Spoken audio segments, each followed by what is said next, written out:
my workflow N10. So what it does, this is a Google Sheet node that gets the data from the Google Sheet. It goes through this node, which is an API endpoint node connected with the Google Sheet.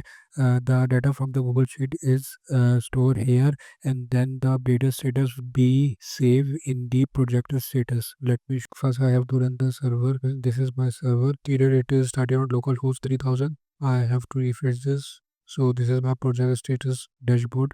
Here you can see that tasks such as develop ABI, endpoint, design database schema, and following status is pending.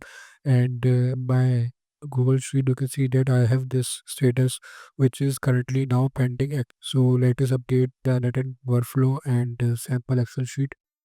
So I will execute this. Now you can see that the status has been updated.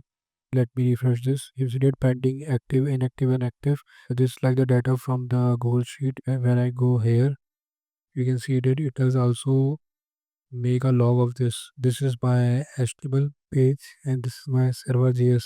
So thank you guys. This is my